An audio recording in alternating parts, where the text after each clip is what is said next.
Hello student, welcome to H academy. आज का topic है लिमिट स्टेट मेथड। ये मेथड बहुत ही इंपॉर्टेंट है क्योंकि एट प्रेजेंट आरसीसी स्ट्रक्चर हम लोग इसी मेथड से डिजाइन करते हैं। तो चलिए स्टार्ट करते हैं। It is divided into two types. पहला है लिमिट स्टेट ऑफ कोलैप्स और दूसरा है लिमिट स्टेट ऑफ सर्विसिबिलिटी। अब लिमिट स्टेट ऑफ कोलैप्स में चार टॉपिक है। क्या क्या है? limit state of collapse in flexure, limit state of collapse in torsion, limit state of collapse in shear and limit state of collapse in compression। ये चारों topic हम लोग पढ़ेंगे। फिर लिमिट स्टेट ऑफ सर्विसिबिलिटी में आपका डिफ्लेक्शंस, क्रैक्स एंड वाइब्रेशन मिलेगा। ठीक है, तो स्टूडेंट शुरू करते हैं। आज का जो टॉपिक है वो है assumptions in limit state method in flexure condition।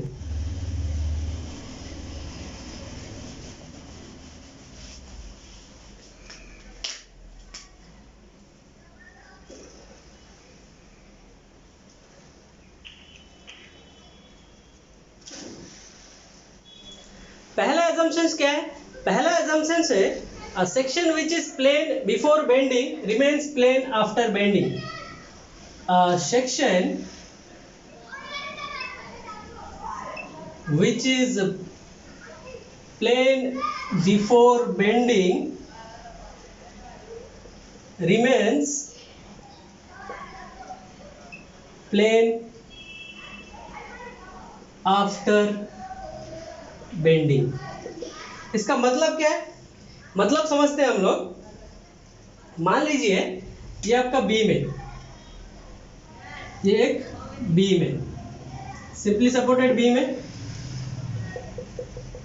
ठीक है, और ये आपका एक्सिस है। मान लीजिए आप यहां पे एक सेक्शन लिया, X Y section. This is the condition for before bending.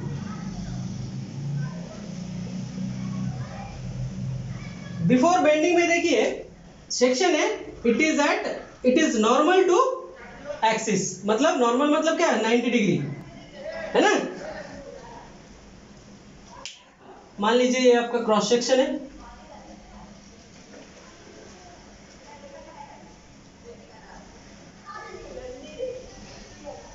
इस सेक्शन का जो स्ट्रेन डिस्ट्रीब्यूशन होगा वो लीनियर होगा, कुछ इस तरह। अब ड्यू टू लोडिंग क्या होगा? ये जो बीम है, due to loading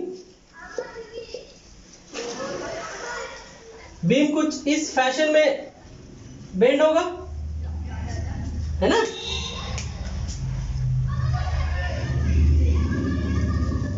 after bending the portion above neutral axis will be in compression, है ना, और lower part will be in tension.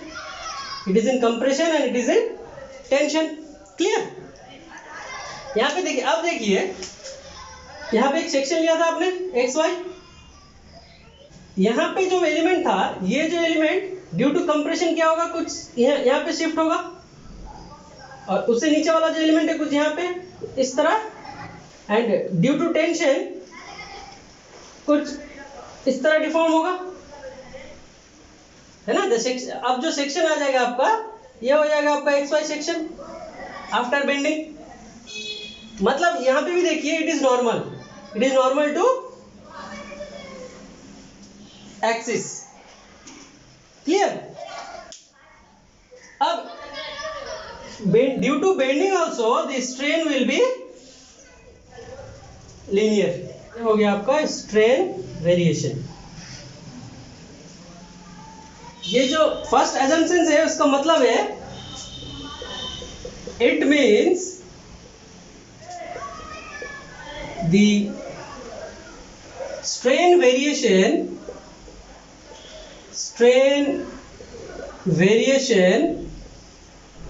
is linear। Clear? अब चलते हैं सेकेंड assumptions।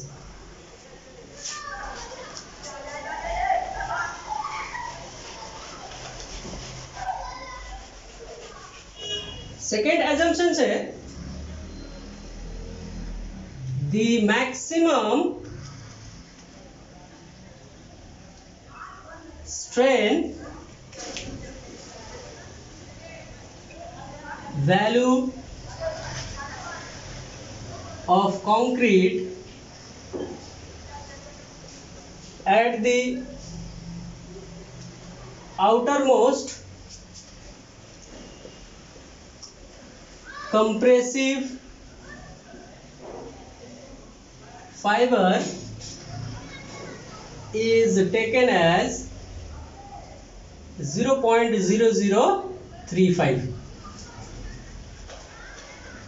ठीक है, ये है आपका सेकेंड एजम्पशन। क्या कह रहा है? Strain value, the maximum strain value of a concrete at the outermost compressive fibre is taken as 0.0035। Okay, इसमें कुछ समझाने का नहीं है, ये बहुत ही आसान है।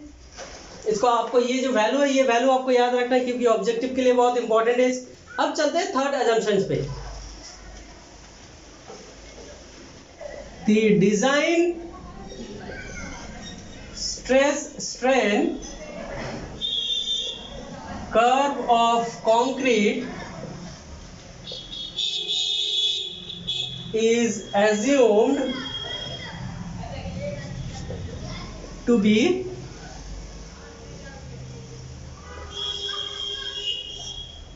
parabolic up to 0.002 strain value and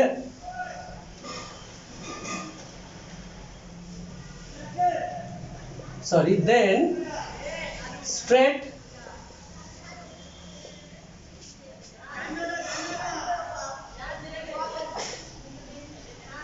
beyond 0.002 up to 0.0035। ये देखिए, मैं stress strain curve of concrete draw कर रहा हूं, ध्यान दीजिए। एक्चुअल स्ट्रेस स्ट्रेन कर्व कैसा होता है? पहले पैराबोलिक होगा, फिर जाके कुछ इस तरह का होगा, है ना? ये है एक्चुअल कर्व। अब लिमिट स्टेट मेथड ने क्या एज्यूम किया?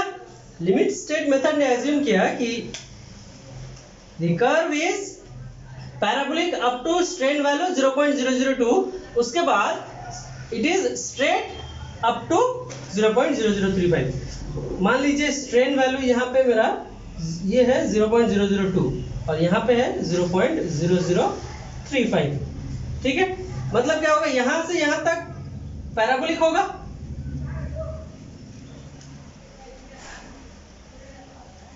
Parabolic then straight.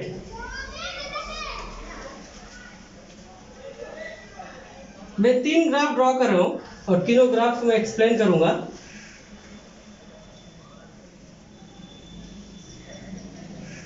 इस कर्व को कहते हैं क्यूब कर्व। यह हो गया आपका स्ट्रक्चरल कर्व और यह है आपका design curve.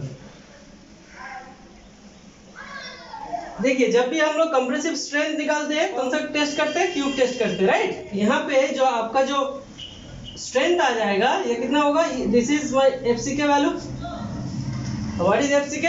एफसीके is characteristic strength and according to IS characteristic strength is the strength of a material below which not more than 5% of the test results are expected to fall. मतलब मान लीजिए for example M25। अब देखिए, आपके पास 100 cubes है, 100 cubes में से क्या होगा कि 95 और greater cubes will have more than और इक्वल टू 25 न्यूटन पर mm square, the compressive strength value. Clear?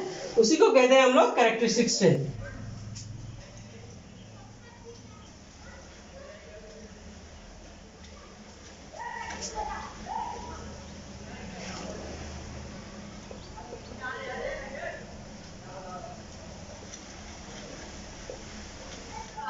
अब देखिए, इन structural curve it is multiplied by a factor 0.75 with characteristic strength. क्यों ये जो फैक्टर है क्यों हम लोग मल्टीप्लाई करते हैं? क्योंकि देखिए क्यूब का साइज क्या था?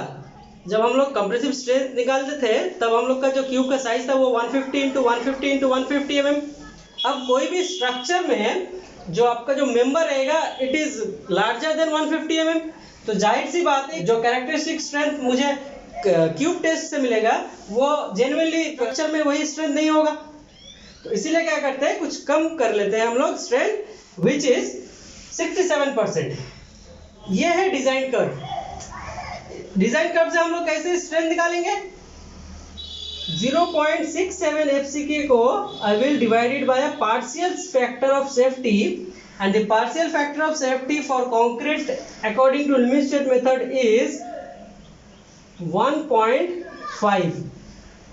अगर मैं इसको डिवाइड कर दे तो which will be equal to 446 FCK। मतलब ये जो वैल्यू हो जाएगा आपका डिजाइन स्ट्रेंथ कितना हो जाएगा 0.446 FCK। क्लियर। तो आप देख सकते हैं कर्व का नेचर, आप देख सकते हैं यहाँ पे क्या है, पैराबोलिक, और यहाँ पे ये जो है it is straight up to from 0.00 to 0.0035। Second assumption में क्या था, maximum strain of concrete is 0.0035। ये क्यों, ये मैक्सिमम लिमिट 0.0035 ही क्यों, बिकॉज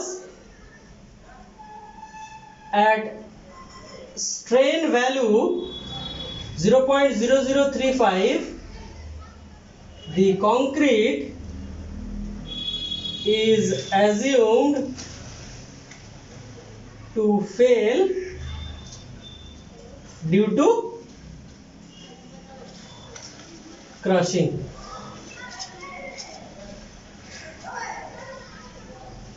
क्लियर। ठीक है, ये था आपका थर्ड अजम्पशन आपका कंप्लीट होता है। अब चलते हैं फोर्थ अजम्पशन पे।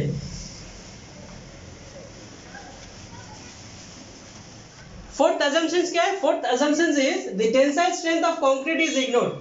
फर्स्ट लेक्चर में मैंने बताया था कि कंक्रीट का भी कुछ टेंसाइल स्ट्रेंथ होता है, वो कितना था, वो था FCR, just a minute, FCR is equal to 0.7 root over FCK, right. अब चलते हैं फिफ्थ अजम्पशन पे। फिफ्थ अजम्पशन क्या कह रहा है, the stress in the reinforcement are taken from stress strain curve for the type of steel used for design purpose a factor of safety which is equal to 1.15 shall be applied. ये जो stress strain curve है it is for mild steel. यहाँ पे देखिए it is linear and straight, it is ideal curve, है ना। हम लोग क्या करते हैं, कैरेक्टरिस्टिक स्ट्रेंथ को it is divided by partial safety factor which is equal to 1.15। Still the partial safety factor is 1.15। इसको अगर मैं डिवाइड कर दूंगा तो आपको मिल जाएगा 0.87 FY is the design strength of steel. चलिए सिक्स्थ अजम्पशंस क्या कह रहे हैं, the maximum strain value in the tension reinforcement at centroid at failure shall not be less than FY by 1.15 ES plus 0.002 or 0.87 FY by ES plus 0.002. FY is characteristic strength, ES is modulus of elasticity of concrete which is equal to 2 into 10 to the power 5 Newton per mm square. To remember this formula क्योंकि it is very important for objective point of view, directly question में आता है, 4 option रहते हैं, आपको सही option choose करना पड़ेगा। चलिए अब ये देखिए, ये एक सेक्शन है और ये है सेक्शन का स्ट्रेन डिस्ट्रीब्यूशन और ये है stress distribution.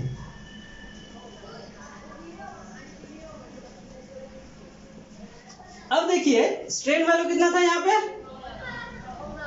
0.87 FY by ES plus 0.002 at the level of steel. The strain value is 0.87 FY by ES plus 0.002 और यहाँ पे गौर कीजिए, ये है आपका compressive force which will be resisted by concrete and the tensile force will be resisted by steel. Clear. यहाँ तक खत्म हो जाता है आपका assumptions। नेक्स्ट क्लास में मैं एनालिसिस ऑफ सिंगली रेनफोर्स कराऊंगा। तो थैंक यू गाइज, ये था आज का लेक्चर और अगर ये वीडियो आपको पसंद आए तो सब्सक्राइब कीजिए और अपने दोस्तों के साथ शेयर कीजिए। चलिए मिलते हैं नेक्स्ट क्लास में, तब तक स्टे सेफ, गुड बाय।